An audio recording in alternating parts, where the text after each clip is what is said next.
recent motion picture has mystified and frightened thousands of moviegoers. Most people think the Amityville Horror is a good, scary ghost story.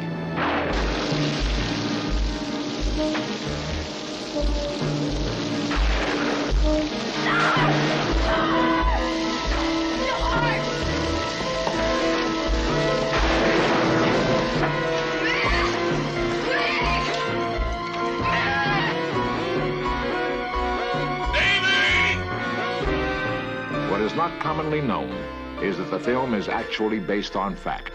It's a true story.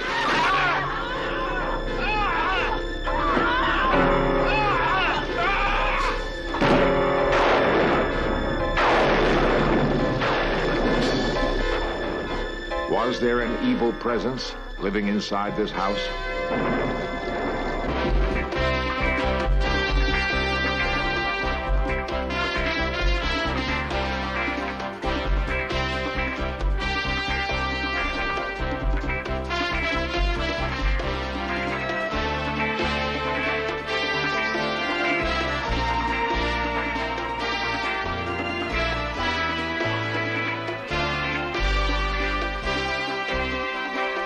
This series presents information based in part on theory and conjecture. The producer's purpose is to suggest some possible explanations, but not necessarily the only ones, to the mysteries we will examine.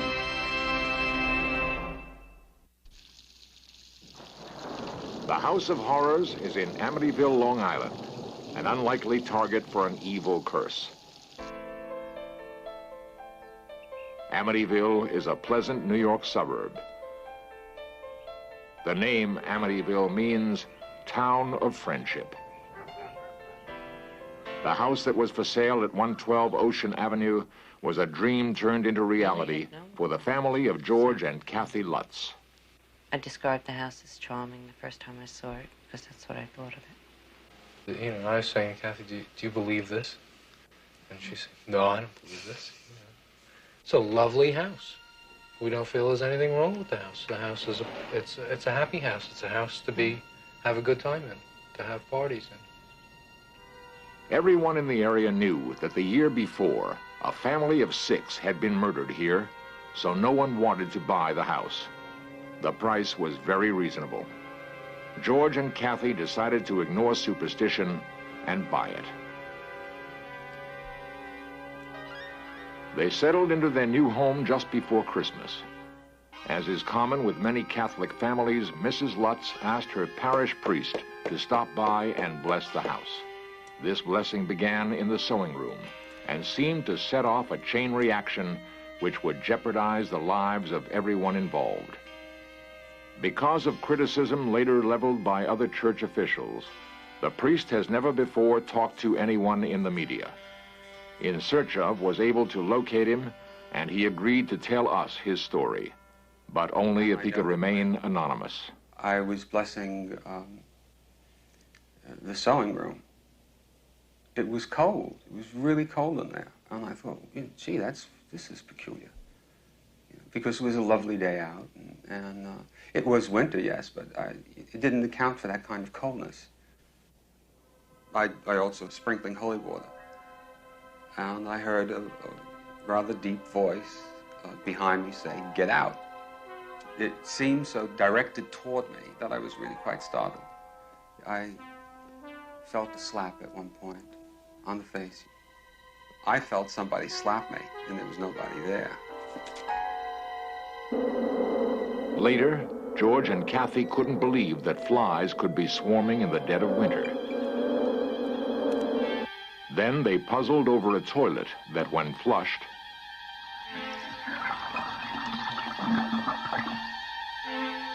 these and other events began to unnerve them.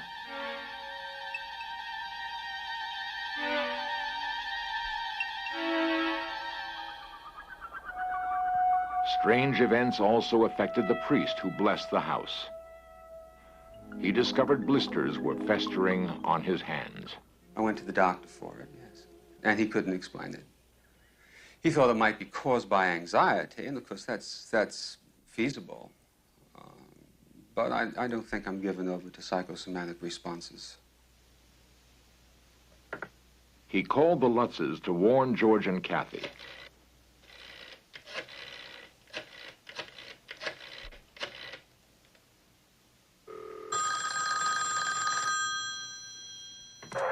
Noise interference prevented any communication. Kathy? He could never get through. Hello. Hello. Hello, what's up with Hello. Unexplained phenomena in the house increased. Each room had its own Personality? thing, yeah. In time, you couldn't deny that something was very wrong because too many things didn't add up. Frightening spirits seemed to inhabit the whole house. Kathy felt compelled to talk to the priest. She wanted him to come back and bless the house again. Further attempts to communicate with the priest, however, seemed to be sabotaged. Father, are you there? Hello. Hello. A faulty phone connection? Hello, Perhaps. For almost a month, George Lutz was attacked by a sensation of intense cold. For days on end, he would neglect his work and his appearance, constantly stoking a fire that never warmed him enough.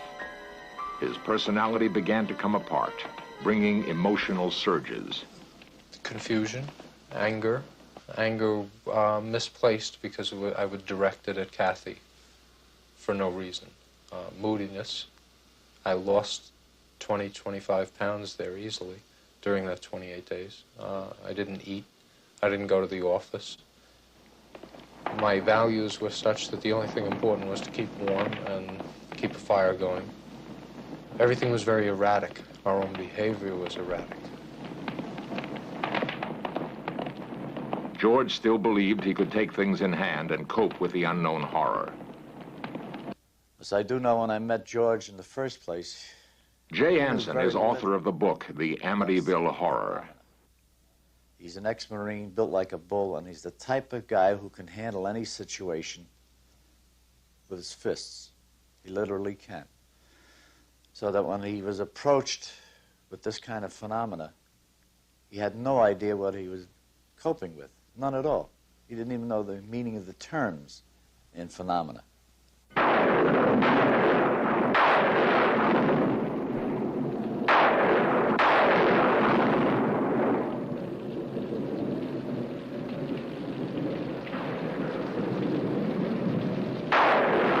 A new problem plagued the Lutzes. The son of the previous owners had shot 6 members of his family while they slept in this very house.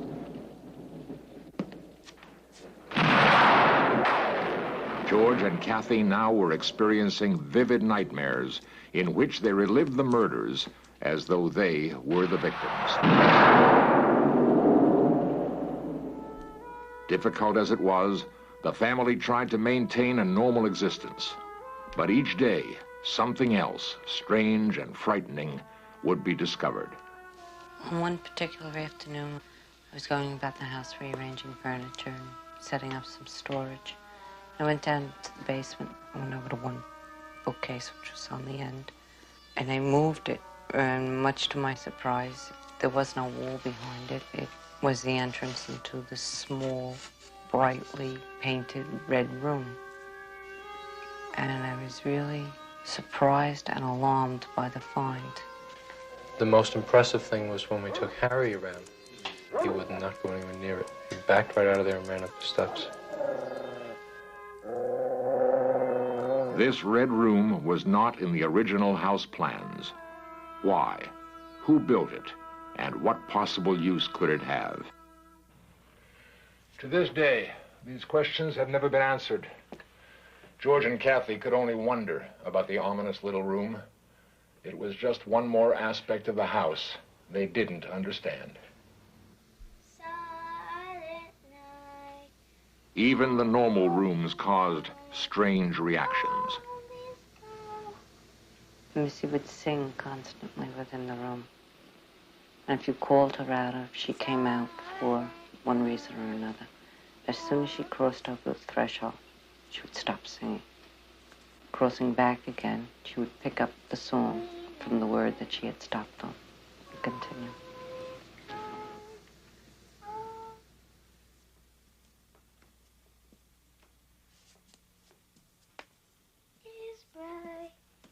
Missy boasted of her new playmate, someone or something named Jody. Jody, said Missy, could take any shape, a doll, a teddy bear, even a pig. And Jody could only be seen by whomever he chose, and he had remained invisible to Kathy and George. Missy even drew Jody in crayons.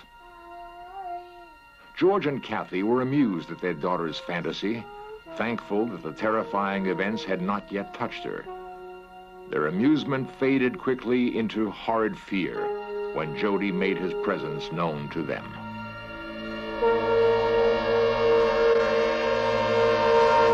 Missy told us later that her friend Jody could not be actually seen by anyone unless it wanted them to.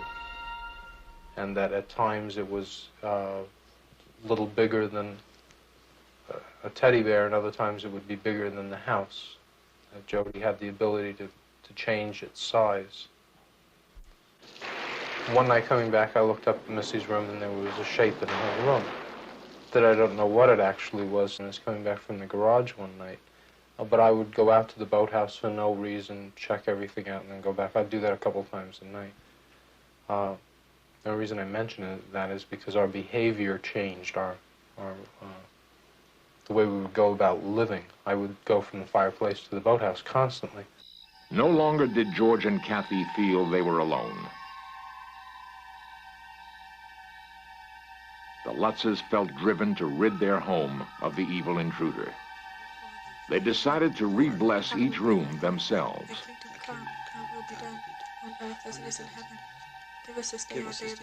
That's when things really got bad. We tried to kick out what was there, and it didn't want to go. You go around, you open a window in each room, and you say the Lord's Prayer, and you command it to get out of that room, and you go on to the next room. It didn't want us to go around blessing each room and commanding it to leave. In the name of God, we would go around and do that. And when I finished the first time, we heard a chorus of voices scream out, "Will you please stop what you're doing?" So that convinced us that what we had tried to do didn't work. And things got very bad that night.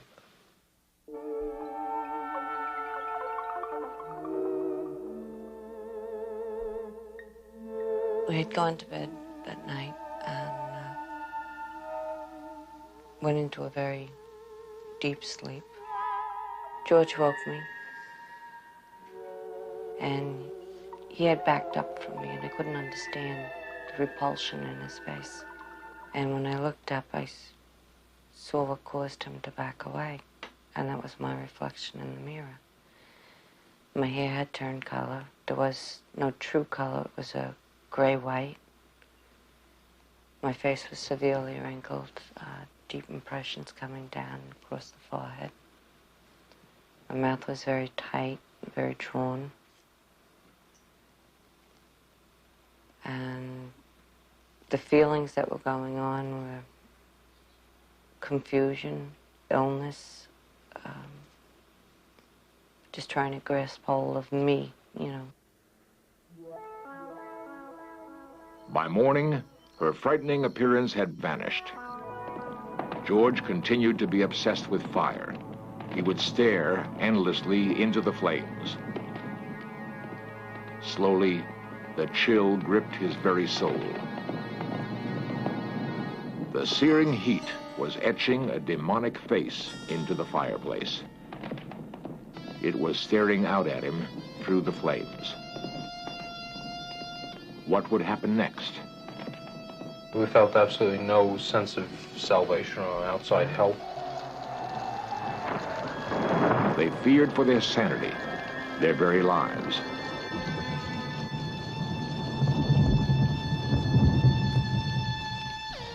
All kinds of things were going on that night. Noises were going off downstairs, front doors slamming, dogs getting sick, the kids' beds are being levitated and dropping down. The constant barrage of increasing terror finally made the Lutzes realize they couldn't go on.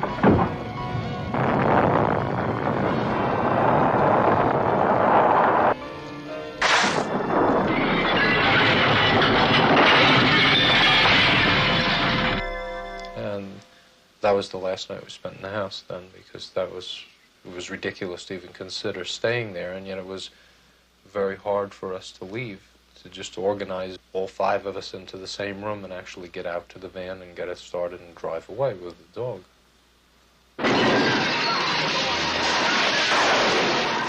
Only 28 days after moving in, the Lutz family abandoned all their possessions, everything they owned. Possible explanations as to what really happened in Amityville will be examined next.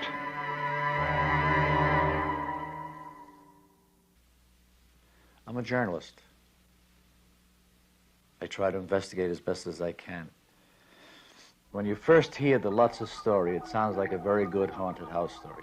Author Jay Anson. But then I spoke to the priest at his apartment in the rectory. When I heard his story and was able to put together a chronology of the events that took place within that framework of 28 days, I was convinced there are things out there that many people cannot explain. The phenomena that occurred to the Lutzes and to the father, I sincerely believe they took place. The Amityville house seems peaceful now. There is no evidence that any strange events have occurred here since the Lutzes fled. In Search Of has previously investigated haunted houses, and we've found that in many cases a human tragedy, such as a murder, has left emotional memories. This may be the explanation for the Amityville horror, or there may have been a much more dangerous force, what psychics and priests call demonic, pure destructive energy, as ancient as time itself.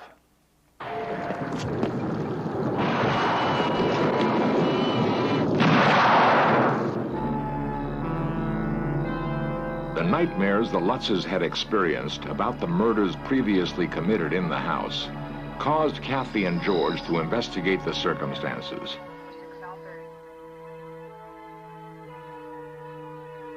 Ronald DeFeo had murdered his father, mother, 2 brothers, and 2 sisters.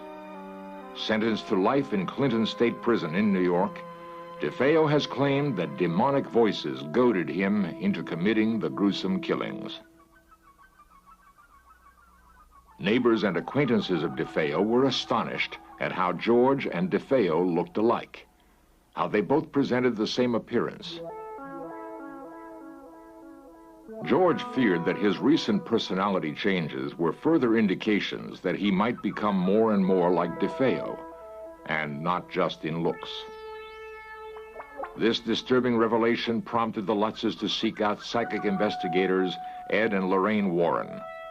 The Warrens have investigated many disturbed houses, and they examined the empty house, looking for an explanation. What started the trouble with the Lutzes was the fact that there were 6 people who were murdered in that house. The inhuman, the diabolical, are attracted to where tragedies occur, just like a moth would be attracted to a light.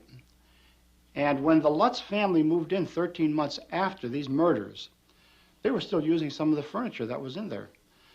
We know that vibrations can build up in a home like this of a negative nature, and suddenly we have a psychic explosion.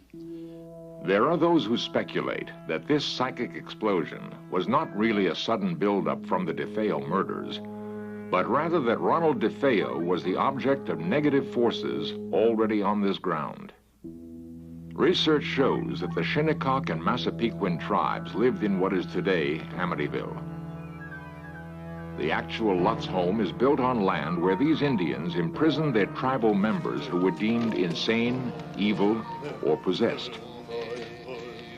Perhaps these tortured souls caused negative forces to inhabit the Amityville ground.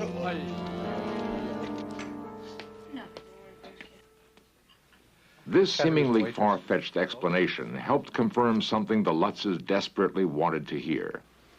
We believe it was there when we moved in.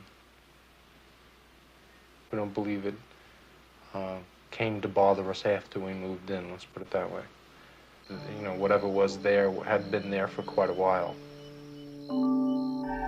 All those involved with the Amityville horror agree on one thing. Some evil thing no one can explain seemed to inhabit the house. Why then was it never exorcised? I'm a Roman Catholic priest. And the Roman Catholic Church teaches that people can become possessed, but not objects. The Lutzes were not possessed, so therefore I don't believe they should have been exorcised. And I don't believe the house was possessed. There was something there.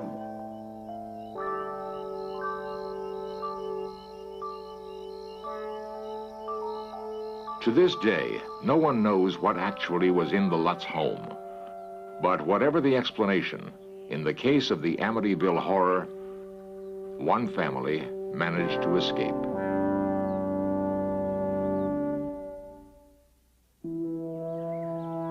For those who lived through the Amityville horror, the emotional shock still lingers.